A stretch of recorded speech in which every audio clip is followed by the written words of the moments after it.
The gunshot that killed Ethan Vance's brother echoed in his mind every time silence fell too heavily around him, which was why he spent most evenings in his small cabin just outside Paradise, Montana, polishing his spurs until the silver gleamed brighter than starlight. The rhythmic motion kept the memories at bay, kept the loneliness from swallowing him whole, and on this particular April evening in 1883, he sat on his porch with a cloth in one hand and a spur in the other, working the metal until his reflection stared back at him in miniature. The sun was setting over the mountains, painting the sky in shades of orange and purple that would have been beautiful if Ethan had allowed himself to notice such things anymore. He had built this cabin 3 years ago after his brother Samuel died in a shootout with cattle rustlers, choosing isolation over the pity in the townspeople's eyes. At 28 years old, he had already lived what felt like several lifetimes of grief. The sound of wagon wheels crunching on the dirt road made him look up from his work, his hand instinctively moving toward the revolver at his hip, before he recognized the wagon as belonging to Doc Miller from town. Ethan set down the spur and stood, watching as the doctor's wagon came to a stop in front of his property line. "Evening, Ethan," Doc Miller called out, his weathered face creased with concern. "I need a favor, and I would not ask if it was not important." Ethan walked down from his porch, his boots kicking up small clouds of dust. "What kind of favor?" "Got a young woman back in town who needs a place to stay for a spell. She arrived on the stage this afternoon, half-starved and with barely 2 coins to rub together. Says she came out here from Pennsylvania looking for work, but the boarding house is full up with railroad workers passing through, and Mrs. Henderson's place is no fit environment for a decent woman." Doc Miller paused, reading the resistance in Ethan's expression. "I know you value your privacy, but your cabin has that extra room Samuel was using before he passed. She would not be any trouble. She is a hard worker, needs honest employment, and frankly, she has nowhere else to go. I live alone for a reason, Doc. I know that, son. But this girl, she reminds me of your mother, may she rest in peace. Got that same look about her, proud but desperate. Your mama would have wanted you to help." Ethan felt the familiar ache in his chest at the mention of his mother, who had died of fever when he was 15. Doc Miller knew exactly which strings to pull, and they both knew it. "What is her name?" "Helena Campbell. She is around 23, educated and willing to work for room and board. She knows how to cook, clean, and keep house. Could be she would make your life a bit easier rather than harder." "I do not need someone to take care of me." "Maybe not," Doc Miller said gently, "but maybe you need someone to take care of. There is a difference, Ethan. You have been alone out here too long, and it is not healthy for a man to have nothing but his grief and his memories for company." Ethan wanted to argue, wanted to send the doctor away and return to his spurs and his solitude, but something in him wavered. Perhaps it was exhaustion from fighting his own loneliness, or perhaps it was the memory of his mother's kindness to strangers. "1 month," he finally said. "She can stay 1 month, and if it does not work out, you find her somewhere else." "Fair enough. I will bring her by tomorrow morning with her things." After the doctor left, Ethan stood in the gathering darkness for a long while, wondering what he had just agreed to. He had built his life around the careful maintenance of solitude, around keeping people at a distance, so their inevitable loss would not destroy him again.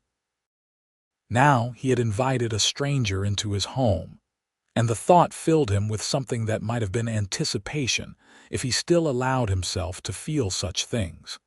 He went back to his porch and picked up the spur he had been polishing, but his heart was not in the work anymore. Instead, he found himself looking at the cabin with new eyes, noticing the layer of dust on the windows, the weeds growing up around the foundation, the general air of neglect that came from a man who had stopped caring about appearances. If someone was going to be living here, even temporarily, he supposed he should make it presentable. Ethan spent the rest of the evening cleaning, sweeping out the small bedroom that had belonged to Samuel, changing the sheets that had not been touched in 3 years, and generally making the place look less like a hermit's cave. By the time he finished, it was past midnight and he fell into bed exhausted, his spurs forgotten on the porch. The next morning arrived bright and clear, and Ethan was up with the sun, feeding his 2 horses and the small collection of chickens he kept for eggs. He was just finishing breakfast when he heard the wagon approaching again. His stomach tightened with an anxiety he had not felt in years as he walked outside to meet Doc Miller. The woman who climbed down from the wagon was not what he had expected. Helena Campbell was slight and dark-haired, with eyes the color of storm clouds and a determined set to her jaw that spoke of inner strength, despite her obvious exhaustion. She wore a simple gray dress that had seen better days, and she carried a single worn carpetbag that appeared to contain all her worldly possessions. When she looked at Ethan, he saw none of the helplessness Doc Miller had described, only a fierce independence barely contained. "Miss Campbell," Ethan said, removing his hat in greeting. "I am Ethan Vance. Welcome to my home." "Mr. Vance," she replied, her voice low and melodious despite the weariness in it. "I appreciate your charity, though I want to be clear that I intend to earn my keep. I am not looking for handouts, only honest work until I can save enough to establish myself properly in town." "Understood. Doc Miller mentioned you know how to keep house." "I do. I can also tend gardens, preserve food, and manage accounts if needed. My father owned a dry goods store back in Philadelphia before he passed, and I helped him run it." "Philadelphia," Ethan repeated. "That is a long way from Montana territory." "Yes, it is." Something flickered in her eyes, a shadow that might have been pain or regret. "Sometimes distance is necessary." Doc Miller cleared his throat. "Well, I will leave you two to get acquainted. Helena, if you need anything, you know where to find me in town. Ethan, you take care of this young lady, you hear?" After the doctor left, an awkward silence settled between them. Ethan gestured toward the cabin. "Let me show you to your room. It is not much, but it is clean and private." Helena followed him inside, and he watched as she took in the simple interior with its rough-hewn furniture and sparse decorations. The cabin was essentially 4 rooms, a main living area with a kitchen, 2 bedrooms, and a small washroom Ethan had added the previous year. It was not fancy, but it was solid and well-built, the kind of place meant to withstand Montana winters. "This is your room," Ethan said, opening the door to Samuel's old bedroom. "There is space in the wardrobe for your things and extra blankets in the chest if you need them. The washroom is just across the hall." Helena set down her carpetbag and turned to face him fully for the first time. Up close, he could see the delicate bones of her face, the dark circles under her eyes that spoke of too many sleepless nights, and something else. A bone-deep sadness that he recognized, because he saw it in his own reflection every morning. "Mr. Vance, I need to ask you something directly," she said. "Why did you agree to let me stay here? A single woman living in a bachelor's home will cause talk, and you do not strike me as someone who enjoys attention. Doc Miller said you needed help, and I had the space." "It is as simple as that." "Nothing is ever as simple as that." She studied him with those storm-gray eyes. "But I thank you regardless. I will try to stay out of your way and make myself useful. The kitchen needs someone who knows what they are doing. I mostly eat whatever does not require more than a pot and a fire. If you can cook properly, that would be appreciated." A ghost of a smile crossed her face. "I can manage that. Is there anything else you need help with around the property? The garden plot needs planting if you are interested. I have not bothered with it since my brother died, but we have seeds in the shed. Otherwise, do what you want with your time. I am gone most days checking on my cattle and mending fences. You raise cattle, about 50 head on the grazing land north of here. Not a big operation, but it keeps me occupied. Helena nodded, and Ethan could see her mentally cataloging the information, figuring out how to fit herself into the rhythms of his life. I will start with a proper lunch then. I noticed you had eggs and some salt pork. I can work with that. Suit yourself. Ethan retreated toward the door, suddenly overwhelmed by having another person in his space. I will be out working on the corral fence if you need anything. He fled before she could respond, grabbing his tools and heading to the corral where his 2 horses, Thunder and Dancer, were watching him with interest. The work was not strictly necessary, but it gave him something to do with his hands, something to focus on other than the unsettling presence of Helena Campbell in his home. As the morning wore on, Ethan found his attention drifting back to the cabin. He could see smoke rising from the chimney and occasionally caught glimpses of Helena through the window, moving with efficient grace as she worked. True to her word, she had lunch ready by noon, a meal of fried eggs, salt pork, and biscuits that were so good they nearly made him weep. My mother taught me to make biscuits, Helena said, sitting across from him at the small table. She said a woman who could make good bread would never starve. She was right. These are excellent. Thank you. Helena picked at her own food, eating small bites as though she was not quite sure she was allowed to enjoy it. Mr. Vance, may I ask what happened to your brother? Doc Miller mentioned him in passing but did not elaborate. Ethan's jaw tightened. He was killed 3 years ago. Rustlers. I am sorry. That must have been terrible. It was. He did not elaborate, and Helena seemed to understand that the subject was closed. They finished the meal in silence, and Ethan retreated back outside as soon as he reasonably could, leaving Helena to clean up. The afternoon passed slowly, and Ethan found himself acutely aware of how much his routine had been disrupted. He was used to working until exhaustion claimed him, then coming home to a cold cabin and whatever meager meal he could scrape together. Now there were sounds coming from inside, the clatter of pots and pans, the splash of water, the soft humming of someone who did not realize she was making music. It was disorienting and strangely comforting all at once. When evening came, Ethan found another proper meal waiting for him. This time a stew made from vegetables Helena had somehow produced from his poorly stocked pantry. She had also cleaned the entire main room, washing windows and sweeping floors until everything gleamed. You did not have to do all this, Ethan said, gesturing at the transformation. I told you I would earn my keep. Besides, I needed to stay busy. Idle hands lead to idle thoughts, and I prefer to keep mine occupied. There was something in the way she said it that made Ethan curious despite himself. What are you running from, Miss Campbell? Helena's hand paused halfway to her mouth, her spoon suspended in midair. For a moment he thought she would not answer, but then she set down the spoon and met his eyes directly. A husband who thought his fists were an acceptable form of communication, she said quietly. We were married 6 months before I realized the man I wed was not the man I thought he was. I stayed another 6 months trying to make it work before I accepted that it never would.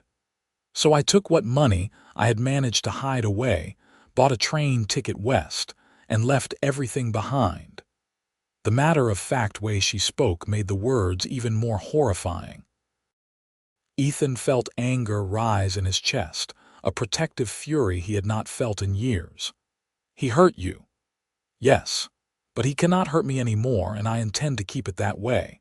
That is why I need to establish myself here, find work, become someone new. I do not want to be that frightened woman anymore." "You do not seem frightened now." "I learned to hide it well." Helena picked up her spoon again, her hand only slightly trembling. "But enough about my past. What about you, Mr. Vance? What keeps you out here alone? The same thing that brought you here, I suppose. The past." She nodded as though she understood completely, and perhaps she did. They were both refugees in their own ways, seeking shelter from the storms that had battered them. The realization created a strange kinship between them, an unspoken understanding that made the silence at the table less awkward than it might have been. After dinner, Ethan retreated to the porch with his spurs and his polishing cloth, falling back into the rhythm that had sustained him for years. He did not expect Helena to join him, but she emerged from the cabin after finishing the dishes, carrying a basket of mending she must have found somewhere in the house. "May I sit out here?" she asked. "The evening is too beautiful to waste indoors. It is your home too, for now. Do what you like." Helena settled into the other chair, the one that had sat empty since Samuel died, and began working on what looked like one of Ethan's shirts, stitching up a tear he had been meaning to fix for months. They sat in comfortable silence as the sun set, two lonely souls finding an unexpected peace in each other's quiet company. Days turned into weeks, and slowly, imperceptibly, Ethan's life began to change. Helena was true to her word about earning her keep. She cooked meals that actually tasted like food rather than fuel, kept the cabin cleaner than it had been in years, and even started a garden that was already showing green shoots. But more than that, she brought life back to a place that had been merely existing. She sang while she worked, old folk songs Ethan half remembered from his childhood, and the sound filled the cabin with warmth he had not realized was missing. She asked questions about his work, about the cattle and the land, showing genuine interest rather than polite indifference. She even helped him with the morning chores, proving herself surprisingly capable around the horses and chickens despite her city upbringing. For his part, Ethan found himself looking forward to coming home at the end of each day, knowing there would be light in the windows and someone to share a meal with. He started finishing his work earlier, spending more time around the cabin, finding excuses to be near Helena even as he told himself it meant nothing. One evening about 3 weeks after her arrival, Ethan was on the porch polishing his spurs when Helena emerged with 2 cups of coffee. She handed him one and settled into her chair with the other, looking out at the mountains with an expression of contentment. "I love this time of day," she said softly. "Everything feels possible when the sun is setting."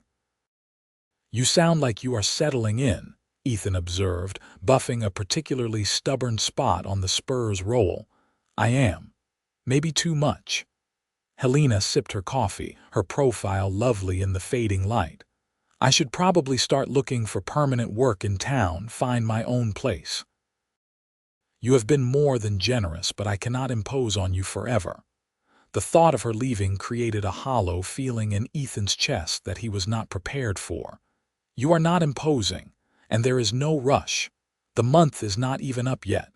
"No, but I am aware that I am disrupting your life." "You were content here before I arrived." "Content is not the same as happy," Ethan said, the words surprising him even as he spoke them. He set down the spur and looked at Helena directly. "I was content because I had given up on anything more. But these past weeks, having you here, it has reminded me that there is more to life than just surviving." Helena turned to face him, her gray eyes searching his face. "Ethan," she said, using his first name for the first time, "are you saying you want me to stay?" "I am saying I do not want you to leave. Not yet. Maybe not ever." He took a breath, pushing past years of self-imposed isolation to speak the truth. "I know we have not known each other long, and I know neither of us was looking for this, but I find myself thinking about you constantly, wondering what you are doing if you are happy, if maybe you might feel even a fraction of what I am starting to feel for you." The silence that followed felt endless. Ethan watched emotions flicker across Helena's face: surprise, uncertainty, hope, and finally, something that might have been joy. "I feel it too," she whispered. "I have been trying not to because it seemed too soon, too impossible. But when I am with you, I feel safe in a way I never did before. You are kind and patient, and you see me as more than just a burden or a possession. That means everything to me." Ethan set down his coffee cup and reached for her hand, his calloused fingers gentle as they enclosed her smaller ones. "I cannot promise I will always know the right thing to say or do. I have been alone a long time, and I am out of practice with this kind of thing. But I can promise I will never hurt you, never make you afraid, never be anything like the man you left behind." "I know that," Helena said, squeezing his hand. "I have watched you with your horses, with the chickens, with me. You have a gentleness in you despite everything you have lost." "That is a rare thing, Ethan Vance." He brought her hand to his lips, pressing a kiss to her knuckles that made her breath catch. "Stay with me, not as a guest or a hired hand, but as something more. Let us see where this goes." "Yes," Helena breathed. "Yes, I will stay." That night, they remained on the porch long after the stars emerged, talking about everything and nothing, sharing stories from their pasts and hopes for their futures. Ethan told her about growing up in Montana, about his parents and his brother, about the dreams he had abandoned after Samuel died. Helena spoke of Philadelphia, of her father's store, of the gradual realization that her marriage was a mistake, and the terrifying journey that had brought her west. As the night deepened and the air grew cold, Ethan finally stood and offered Helena his hand. "We should go inside before we freeze." She took his hand and let him help her up, and for a moment they stood close enough that he could feel her warmth, smell the faint scent of soap and bread dough that clung to her. He wanted to kiss her, wanted it with an intensity that startled him, but he also wanted to do this right, to give her the courtship she deserved rather than rushing into something she might regret. "Good night, Helena," he said softly. "Good night, Ethan." She rose on her toes and pressed a gentle kiss to his cheek, her lips soft and warm.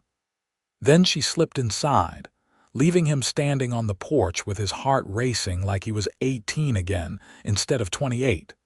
The next morning, Ethan woke with a sense of purpose he had not felt in years.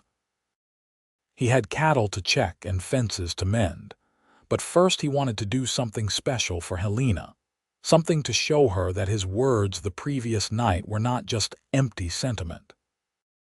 He rode into paradise under the pretense of needing supplies, but his real destination was the small jewelry shop run by Mrs. Harriet Walsh, a widow who had been making and selling jewelry for as long as Ethan could remember. The shop was tiny, barely more than a front room in her house, but the pieces she created were beautiful and surprisingly affordable. "Ethan Vance," Mrs. Walsh said when he entered, her eyebrows rising in surprise. "I never thought I would see you in my shop. What brings you here?" "I need something special for someone," Ethan said, feeling suddenly awkward. "Maybe a necklace or a bracelet, something nice but not too fancy." Mrs. Walsh's expression softened into understanding. "Ah, so the rumors are true. You have a young lady staying with you. Helena Campbell, is it?"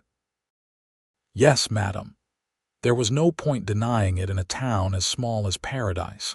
"Well then, let me show you what I have." She led him to a display case filled with delicate pieces. "These are all handmade, and I can vouch for the quality. Is there something particular you think she would like?" Ethan's eyes were drawn to a simple silver necklace with a small pendant shaped like a mountain wildflower. It was elegant without being ostentatious, the kind of thing Helena could wear every day and think of him. "That one, the flower. Excellent choice." That is a shooting star, our state flower, very appropriate for Montana. Mrs. Walsh wrapped the necklace carefully in soft cloth and quoted him a price that was fair. I hope she likes it, Ethan, and I hope you know the whole town is rooting for you both. We have seen you out there alone for too long. Thank you, madam. Ethan paid and tucked the package carefully into his shirt pocket over his heart. He rode home faster than necessary, eager to give Helena the gift while his courage held. She was in the garden when he arrived, her skirts tied up out of the way as she worked the soil, and the sight of her there, making his dead brother's garden live again, made his throat tight with emotion. "Helena," he called, dismounting, "I got something for you in town." She looked up, wiping dirt from her hands onto her apron as she approached. "You did not have to do that. I wanted to." He pulled out the wrapped necklace and handed it to her. "It is not much, but I saw it and thought of you." Helena unwrapped the necklace carefully, and her eyes widened when she saw the delicate silver flower. "Ethan, this is beautiful. I cannot accept something so fine." "Yes, you can. Please, I want you to have it." He took the necklace from her hands and moved behind her. "May I?" She nodded wordlessly, lifting her dark hair so he could fasten the clasp. His fingers fumbled slightly with the delicate chain, and he was acutely aware of the soft skin of her neck, the rapid flutter of her pulse. When the necklace was secured, she turned to face him, one hand touching the pendant. "Thank you," she said, her voice thick with emotion. "No one has ever given me anything so lovely." "You deserve lovely things, Helena. You deserve someone who will see you for who you are and cherish that." She looked up at him, tears gleaming in her gray eyes, and this time when the impulse to kiss her struck, Ethan did not resist. He cupped her face gently in his hands and lowered his mouth to hers, giving her every opportunity to pull away if she wanted. She did not pull away. Instead, she leaned into the kiss, her hands coming up to grip his shirt as though anchoring herself to him. The kiss was soft and sweet, full of promise and possibility, and when they finally parted, Ethan felt like he had been holding his breath for 3 years and could finally breathe again. "I am falling in love with you," he said, the words both terrifying and liberating. "I know it is fast, and I know we both have reasons to be cautious, but I cannot deny what I feel anymore." "I am falling in love with you too," Helena confessed. "I have been since that first night on the porch, watching you polish your Spurs with such care and dedication.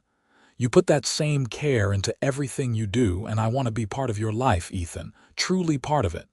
Then stay, not just for now, but for always. Marry me, Helena." Her breath caught. "Are you serious?" "I have never been more serious about anything in my life. I know I should wait longer, court you properly, but I also know that life is short and uncertain. I lost my brother because I thought we had all the time in the world. I do not want to waste another moment of my life without you in it." "Yes," Helena said, laughing and crying at the same time. "Yes, I will marry you, Ethan Vance. I will stay with you always." He kissed her again, deeper this time, and the world fell away until there was nothing but the two of them, and the life they were beginning to build together. When they finally broke apart, Helena was wearing a smile that transformed her entire face, making her look years younger and infinitely happier. "We should go into town and speak to the Reverend," Ethan said. "Make this official before you come to your senses and realize you are agreeing to marry a hermit who lives in the middle of nowhere." "I love that hermit," Helena said firmly. "And this is not nowhere. This is home." They rode into paradise together that afternoon, and the sight of them caused quite a stir among the townspeople who had long since given up on Ethan Vance ever rejoining society. Doc Miller, when he heard the news, looked so pleased with himself that Ethan had to laugh. "I told you she would be good for you," the doctor said, shaking Ethan's hand vigorously. "When is the wedding?" "As soon as possible," Ethan replied. "We have wasted enough time already." Reverend Thomas agreed to marry them the following Saturday, giving them a week to prepare. It was a short engagement by any standard, but neither Ethan nor Helena saw any reason to wait. They had both spent too long in darkness and wanted to step into the light together. The week passed in a blur of activity. Helena made herself a simple but beautiful dress from fabric purchased at the general store, working late into the nights by lamplight. Ethan cleaned up the cabin even more, built new furniture for their bedroom, and tried not to let his nerves get the better of him. He also spent time with his cattle, making sure everything was in order so he could take a few days away after the wedding. On the Thursday before the wedding, a stranger rode into paradise asking questions about Helena Campbell. The man was tall and well-dressed, with cold eyes and a cruel mouth, and when Ethan heard about him from the storekeeper, every protective instinct in his body went on high alert. He found Helena at the cabin, teaching herself to can vegetables she had purchased in town, and the moment she saw his face, she paled. "What is wrong?" "There is a man in town asking about you, well-dressed from the east by the look of him. Do you know who that might be?" All the color drained from Helena's face. "Thomas, my husband, he found me." "Former husband," Ethan corrected firmly. "You left him, remember? He has no claim on you." "That is not how he will see it. Ethan, you do not understand. Thomas does not let go of things he considers his property, and in his eyes, I am still his wife." Her hands were shaking as she set down the jar she had been holding. "I need to leave. If he finds me here, he will make trouble for you, and I cannot let that happen." "You are not going anywhere," Ethan said, moving to her side and taking her trembling hands in his. "We are getting married in 2 days, and no man, especially not one who hurt you, is going to stop that from happening. Do you understand me? But he could hurt you. Let him try." Ethan's voice was hard with determination. "I am not some shopkeeper in Philadelphia, Helena. I have lived through cattle rustlers, harsh winters, and losing the person I loved most in the world. I am not afraid of your former husband, and I am certainly not going to let him take you from me." "What do we do?" "First, we go see Sheriff Cooper and make sure he knows the situation. Then we make it clear to Mr. Campbell that you are under my protection now, and he needs to leave Montana and never come back." Helena looked up at him with such trust and gratitude that Ethan felt 10 feet tall, despite the very real danger they were facing. They rode into town together, and Ethan made sure to keep Helena close as they headed to the sheriff's office. Sheriff Marcus Cooper was a solid, reliable man in his 50s who had kept the peace in paradise for over 20 years. He listened carefully as Helena explained her situation, his expression growing harder with every word she spoke. "So this man has no legal custody of you?" The sheriff confirmed. "You were married, but you left of your own free will due to his abuse." "That is correct. I have the scars to prove the abuse if needed." "That will not be necessary. I believe you, Miss Campbell." Sheriff Cooper stood and retrieved his gun belt from a peg on the wall. "Mr. Vance, why do not you and your fiancé wait here while I go have a conversation with Mr. Campbell? I think he needs to understand how we handle things in Montana territory." Ethan wanted to go with him, wanted to face down the man who had hurt Helena, but he also understood that the sheriff was right. This needed to be handled legally and officially, not through violence that could come back to haunt them later. They waited in tense silence for nearly an hour before Sheriff Cooper returned, looking satisfied. "Mr. Thomas Campbell has decided that Montana territory does not agree with him. He is currently purchasing a ticket on the afternoon stage back east and has agreed not to return or attempt to contact Miss Campbell in any way." "Just like that?"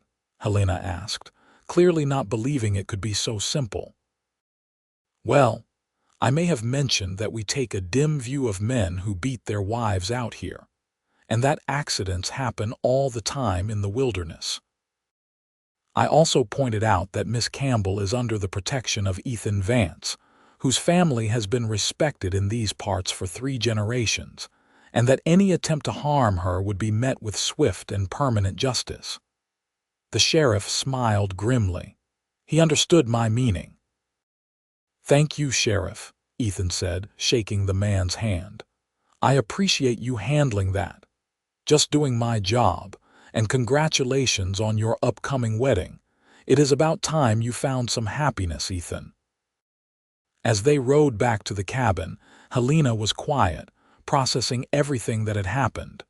When they arrived home, she slid down from the horse and turned to Ethan with tears streaming down her face. "You protected me," she said simply. "No one has ever done that before." "I will always protect you," Ethan promised, pulling her into his arms. "That is what you do for the people you love. You keep them safe." She buried her face against his chest and cried, releasing years of fear and pain, and Ethan held her through it all, murmuring reassurances and stroking her hair until the storm passed.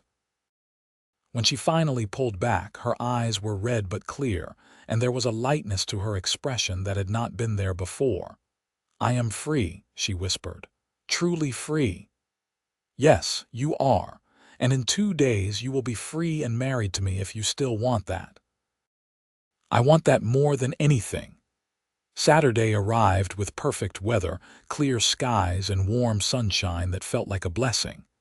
Helena wore her new dress, a simple but elegant design in pale blue that made her eyes look like silver.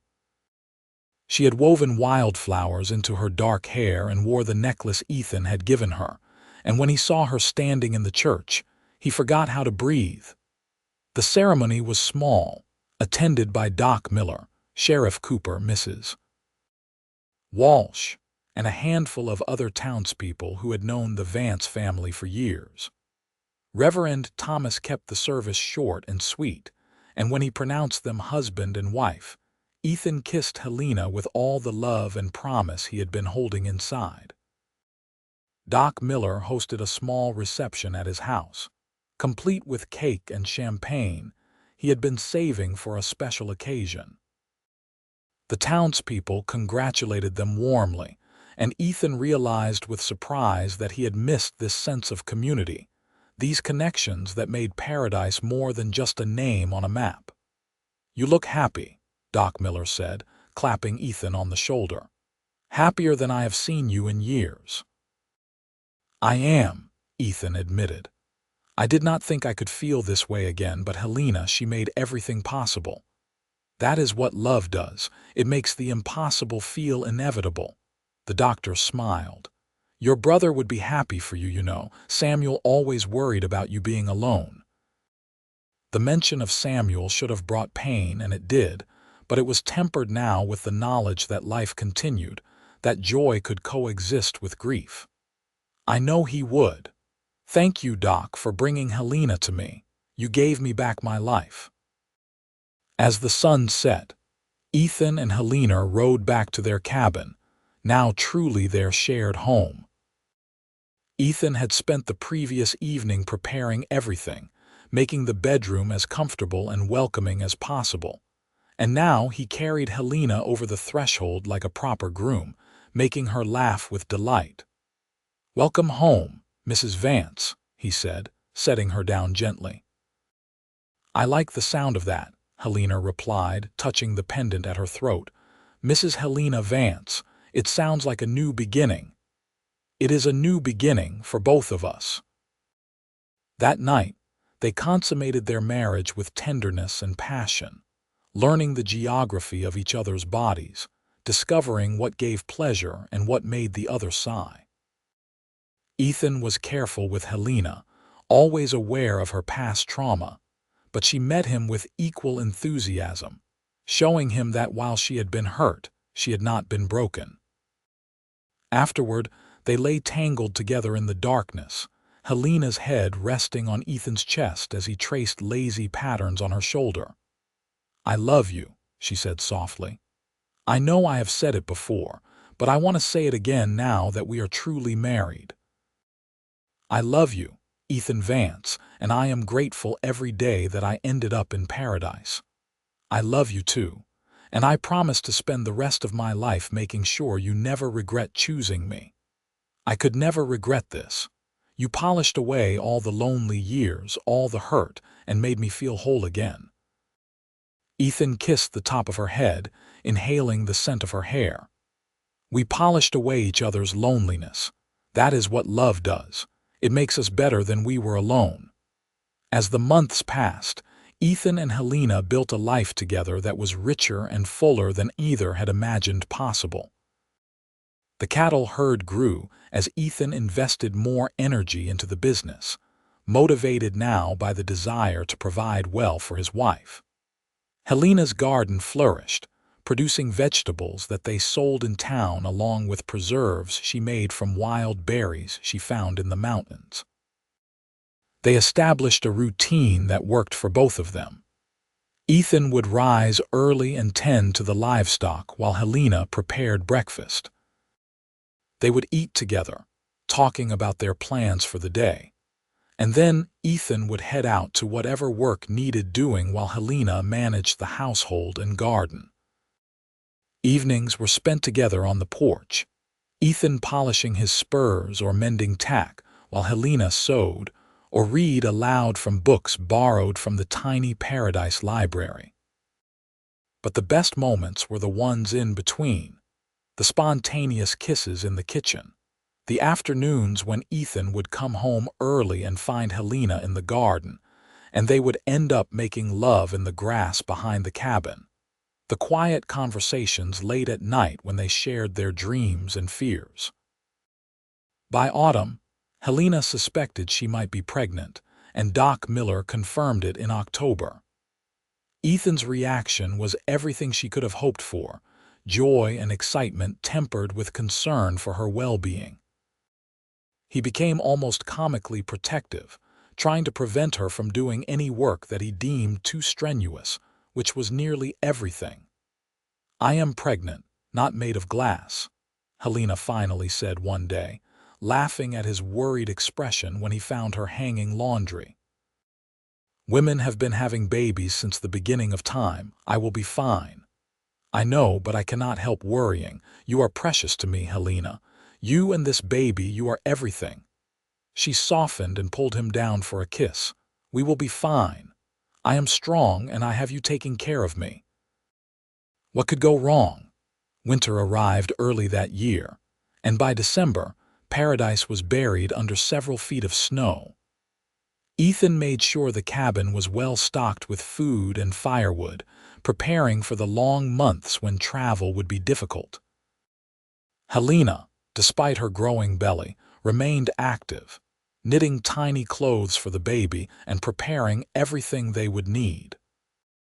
They spent Christmas alone together, and Ethan gave Helena a rocking chair he had spent weeks building in the barn, carved with intricate designs of mountains and wildflowers. She cried when she saw it, moved by the time and care he had put into creating something so beautiful. "For you and the baby," Ethan said, rocking the chair gently, "so you can sit here and sing those songs you love. It is perfect. You are perfect." Helena kissed him, then settled into the chair, testing its movement. "Our child is so lucky to have you as a father. I hope I can live up to that. I never thought I would be a father, and now that it is happening, I want to do it right." "You will. You have so much love in you, Ethan. You just needed someone to share it with."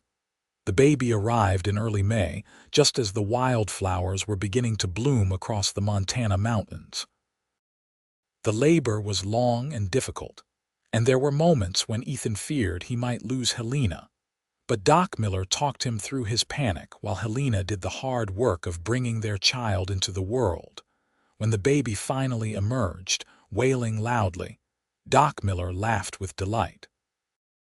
"You have a son, Ethan. A healthy, strong boy." Ethan took his son in his arms, marveling at the tiny, perfect features, the shock of dark hair that looked like Helena's, the strong grip of miniature fingers. "He is beautiful," he breathed. "He looks like you," Helena said weakly from the bed, exhausted but smiling. What should we name him? They had discussed names for months without settling on one, but now, looking at his son, Ethan knew exactly what to call him. "Samuel, after my brother, if that is all right with you." Helena's eyes filled with tears. "Samuel Vance, it is perfect." Baby Samuel thrived, growing quickly and filling the cabin with sounds that Ethan had never thought he would hear in his home: laughter, crying, the soft coos of a contented infant. Ethan discovered that fatherhood suited him. He loved holding his son, teaching him about the world, watching Helena nurse him with such tender care. The first time Samuel smiled, Ethan felt his heart expand in ways he had not known possible. This child, this perfect combination of him and Helena, represented everything good in his life, everything worth fighting for and protecting. As Samuel grew from infant to toddler, the cabin filled with the chaos of childhood. Toys littered the floor, small clothes hung on the line, and there was always some new wonder to investigate or disaster to prevent. Ethan built additions onto the cabin, adding more space for their growing family, because Helena was pregnant again, this time with a daughter they named Rose. Rose arrived in the winter, and where Samuel had been loud and demanding, Rose was quiet and observant, watching the world with solemn, dark eyes that missed nothing. She was the image of Helena, with the same delicate features and stubborn determination. "We make beautiful children," Ethan said one evening, watching Samuel play on the floor while Helena nursed Rose in the rocking chair he had built. "We do," Helena agreed, smiling down at their daughter. "Sometimes I cannot believe this is my life. 5 years ago I was trapped in a nightmare, and now I have everything I ever wanted. Do you ever think about Philadelphia? Wonder what happened to the people you knew there? Sometimes, but I do not miss it. My life began the day I arrived in paradise, the day you agreed to let a stranger stay in your home. Everything before that was just preparation for this." Ethan leaned down to kiss her, careful not to disturb Rose. "I feel the same way. You and the children, you are my whole world now." As the years passed, Ethan and Helena's ranch prospered. They expanded their cattle operation, hired a few ranch hands to help with the work, and became respected members of the Paradise community. Samuel and Rose grew into bright, happy children who loved the freedom of life on a Montana ranch, and they were eventually joined by 2 more siblings, a second son named Daniel and another daughter named Grace. The cabin that had once housed a lonely man polishing his spurs in solitude became a home filled with love, laughter, and the beautiful chaos of family life. Ethan still polished his spurs on quiet evenings, but now Helena would sit beside him with her mending, and the children would play at their feet, and the loneliness that had once threatened to consume him was nothing but a distant memory. On their 10th wedding anniversary, Ethan and Helena stood on the porch together after putting the children to bed, looking out at the mountains that glowed pink in the sunset. Helena wore the silver flower necklace he had given her so long ago, now joined by other pieces he had bought her over the years, but she always said that first necklace was her favorite. "You remember the first night we sat on this porch together?" Helena asked, leaning against him. "I do. I was polishing my spurs, trying to keep the loneliness at bay, and you came out with your mending. I remember thinking how strange it felt to have another person in my space. And now you are surrounded by people constantly. And I would not have it any other way." Ethan wrapped his arms around his wife. "You gave me everything, Helena. A family, a purpose, a reason to care about the future. I was just surviving before you came along. We gave each other everything, Helena corrected. You saved me just as much as I saved you. We polished away each other's loneliness and found something beautiful underneath. I love you, Helena Vance, more today than the day we married, and I will love you more tomorrow than today. I love you too, Ethan. Always. They stood together in the gathering darkness, two souls who had found each other against all odds and built a life that exceeded their wildest dreams. The Wild West could be harsh and unforgiving, but it could also be beautiful and full of second chances for those brave enough to reach for them. Inside the cabin, their children slept peacefully, secure in the knowledge that they were loved. In the barn, the cattle settled down for the night, and in the mountains beyond, the wildflowers that had inspired Helena's necklace prepared to bloom again come spring. Ethan's spurs hung by the door, polished to a brilliant shine, no longer a tool for keeping loneliness at bay, but a symbol of the life he had lived before finding his true purpose. That purpose was here now, in his arms, in the children they had created together, in every sunrise that promised a new day of challenges and joys. As they finally went inside for the night, Ethan took one last look at the land he had worked so hard to tame. This ranch, this home, this family, this was his legacy now. Not the grief and isolation that had nearly destroyed him, but the love and courage it took to open his heart again.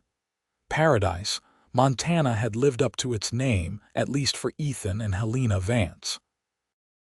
They had found their paradise in each other, and in doing so had created a life worth living, a story worth telling, a love worth celebrating for all their days. Years continued to unfold like the pages of a well-loved book. Samuel grew into a strong young man who loved the ranch as much as his father did, learning everything Ethan could teach him about cattle, horses, and the land. Rose became a skilled rider who could rope a calf as well as any ranch hand, and she inherited her mother's talent for growing things, expanding the garden into something truly impressive. Daniel showed an aptitude for numbers and helped manage the business side of the ranch, while Grace, the youngest, had a way with animals that bordered on magical. When Samuel turned 18, Ethan officially made him a partner in the ranch, recognizing that his son had earned the right through years of hard work and dedication. The ceremony was simple, just a handshake and the addition of Samuel's name to the ranch deed, but it meant everything to both father and son. "I am proud of you," Ethan said, his voice thick with emotion. "You have become a fine man, and I trust you to help carry this legacy forward." "I learned from the best," Samuel replied, shaking his father's hand firmly. "Everything I know about being a good man, I learned from watching you and Mother. The way you love each other, the way you built this life from nothing, it showed me what is possible when you do not give up." Helena watched the exchange with tears in her eyes, remembering the scared woman who had arrived in paradise with nothing but a carpetbag and hope.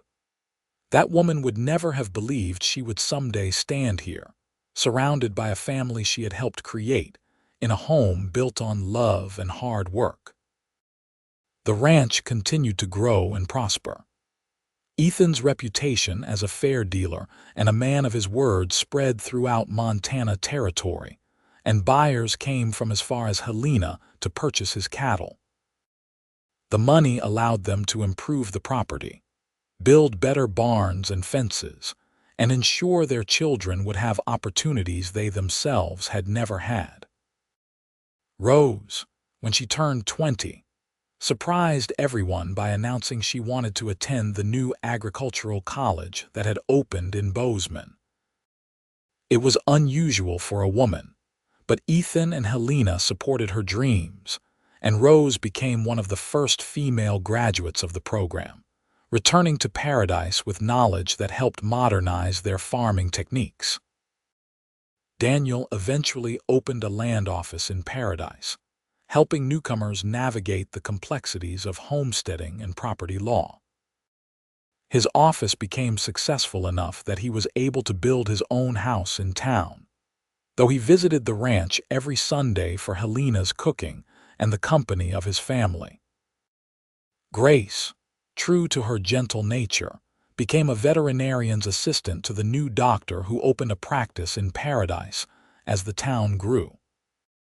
She had a gift for calming frightened animals and understanding what ailed them, and she worked alongside Dr. Harrison for years before eventually taking over his practice when he retired. But through all the changes and growth, Ethan and Helena remained the steady center of their family. They celebrated birthdays and holidays, weathered storms and droughts together, and grew old in each other's company with grace and gratitude. On their 25th wedding anniversary, Ethan surprised Helena by taking her on a trip to Helena, the state capital. They stayed in a fine hotel, ate in restaurants, and attended a theater performance, experiencing luxuries they had rarely indulged in during their years of building the ranch. But Helena's favorite part of the trip was the quiet moment in their hotel room when Ethan presented her with a new gift. "I know I gave you a necklace all those years ago," he said, pulling out a small velvet box, "but I wanted to give you something to mark this milestone." Inside the box was a ring, a simple gold band set with a small diamond that caught the lamplight and threw rainbows across the room. Helena gasped, tears immediately filling her eyes. "Ethan, it is too much. It is not nearly enough for the woman who gave me everything." He took her left hand, which already wore the simple gold band he had placed there at their wedding, and slid the new ring on beside it. 25 years, Helena. 25 years of waking up beside you, of building a life with you, of loving you more with every passing day. You deserve diamonds and so much more. Helena threw her arms around him, kissing him with all the passion and devotion she had felt since that first kiss in the garden so many years ago. "I have everything I need right here. The diamonds are lovely, but you are my treasure, Ethan. You always have been." They made love that night with the tenderness of long practice and the excitement of a deep, abiding love that had only grown stronger with time. Afterward, as they lay entwined in the hotel's fine sheets, Helena traced the lines of Ethan's face, memorizing features she already knew by heart. "Do you remember how lonely we both were when we met?" she asked softly. "I remember. I remember sitting on that porch every night, polishing my Spurs and trying not to think about how empty my life had become. And then you appeared, and suddenly everything changed. You changed everything for me too. I was so scared when I came west, so certain I would never be able to trust anyone again. But you were patient with me, gentle with me, and you showed me what real love looks like." Helena kissed his chest, right over his heart. "Thank you for choosing me all those years ago. Thank you for letting me choose you, for staying when you could have left, for building this beautiful life with me."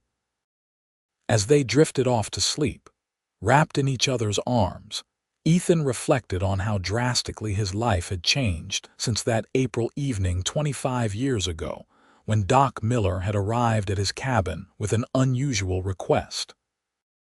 He had been polishing Spurs in Solitude, trying to survive rather than live, and he might have continued that way until the day he died if Helena had not arrived to show him there was another way.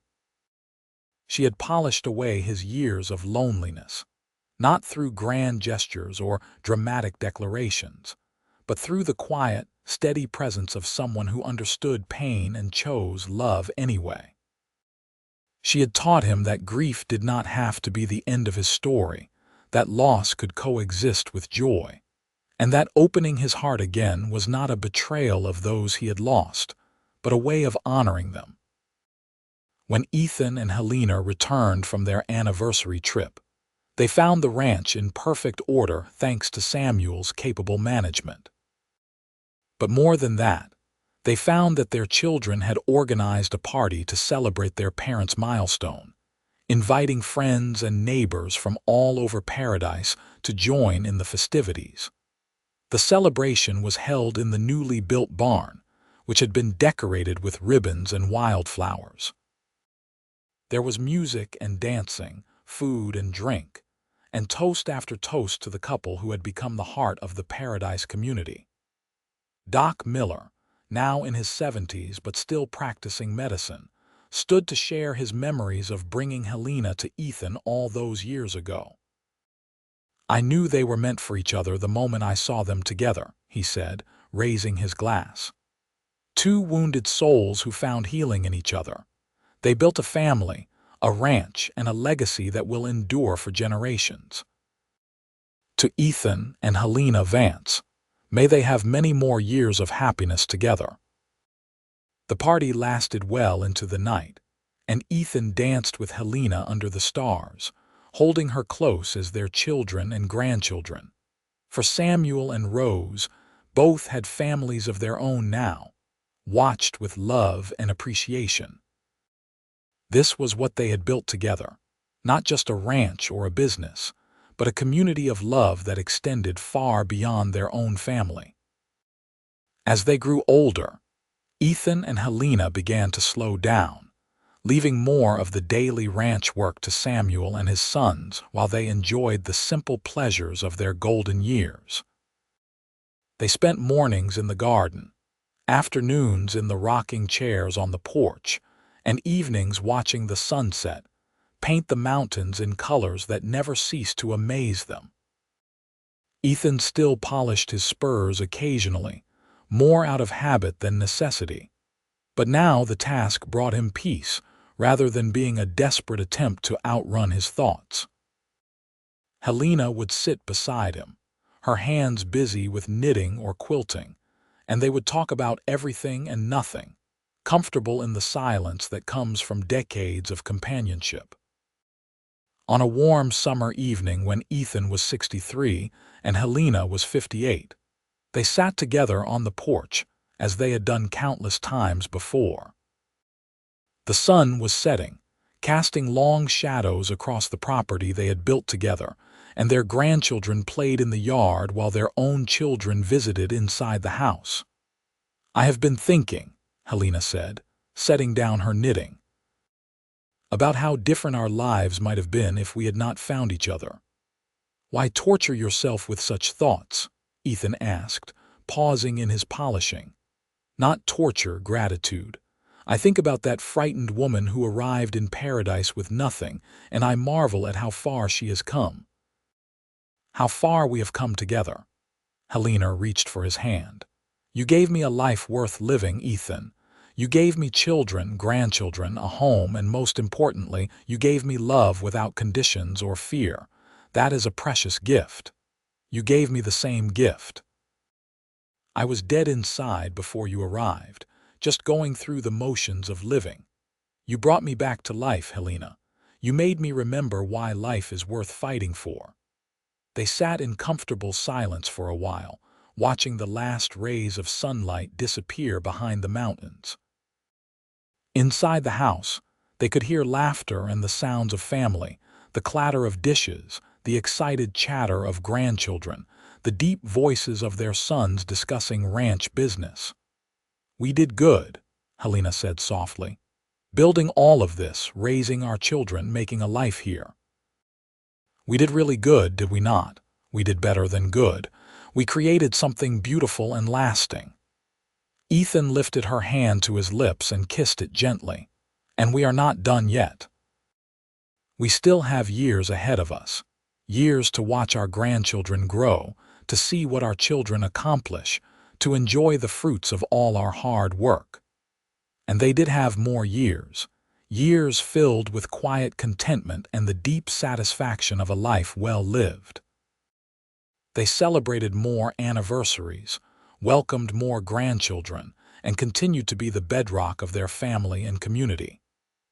Ethan's hair went completely white, and Helena's dark locks silvered, but the love between them never diminished, never faded. When Ethan was 72, he fell ill with pneumonia during a harsh winter. Helena nursed him through it with the same fierce determination she had shown in every aspect of their life together, refusing to let him give up or slip away. And he fought his way back to health because he could not imagine leaving her, could not bear the thought of their story ending before its proper time. "You are stuck with me a while longer," he told her when he was finally recovering, his voice still weak but his spirit strong. "Good," Helena replied, tears of relief streaming down her face. "I am not ready to let you go. I will never be ready for that." "Then we will just have to live forever," Ethan said, managing a smile. They did not live forever, of course, no one does. But they lived long enough to see their great-grandchildren born, long enough to celebrate their 50th wedding anniversary with a party that brought together 4 generations of family, long enough to know with certainty that the life they had built together would endure long after they were gone. Ethan passed away peacefully in his sleep at the age of 78, with Helena holding his hand. His last words to her were the same ones he had spoken so many times over their 50 years together. "I love you. Always." Helena grieved deeply, but not hopelessly, because she had experienced enough of life to know that death was not an ending but a transition. She lived another 5 years without him, surrounded by the love of her children and grandchildren, secure in the knowledge that she would see Ethan again when her own time came. When Helena finally passed at the age of 83, she was laid to rest beside Ethan in the small cemetery on a hill overlooking their ranch. Their graves were marked by simple headstones that bore their names, dates, and a single inscription that Samuel had chosen: "Together in love, together in eternity." The ranch they had built continued under Samuel's leadership and would eventually pass to his children and grandchildren, a legacy of hard work, determination, and above all, love. The story of Ethan and Helena Vance became part of Paradise's history, told and retold as an example of what was possible when 2 wounded souls found each other and chose to build something beautiful together. Years later, one of their great-granddaughters, while exploring the attic of the old cabin that had been preserved as a family museum of sorts, found a wooden box containing Ethan's polished spurs and Helena's first necklace, the one with the silver wildflower. Carefully wrapped with them was a letter in Helena's handwriting, addressed to future generations. The letter told their story in Helena's own words, describing the lonely man she had met on a porch polishing his spurs, and how they had polished away each other's loneliness through patience, kindness, and love. She wrote about the importance of second chances, of forgiveness, of choosing love even when fear seemed safer. She wrote about building a life brick by brick, day by day, through ordinary moments that became extraordinary in retrospect. "We were not perfect," Helena had written toward the end of the letter. "We made mistakes, had disagreements, faced challenges that sometimes seemed insurmountable, but we never gave up on each other and we never stopped choosing love. That is the secret if there is one. Keep choosing love, keep choosing each other, keep building something beautiful even when the world seems determined to tear it down. That is how you create a legacy that lasts." The letter was framed and hung in the ranch house, a reminder to all who came after of the love story that had started it all. And sometimes, on quiet evenings when the sun set over the Montana mountains, family members would sit on the old porch and swear they could almost hear the sound of spurs being polished, the soft humming of old folk songs, and the gentle conversation of 2 souls who had found their paradise in each other. The Wild West had been tamed. Paradise had grown from a small frontier town into a thriving community, and the world had changed in countless ways.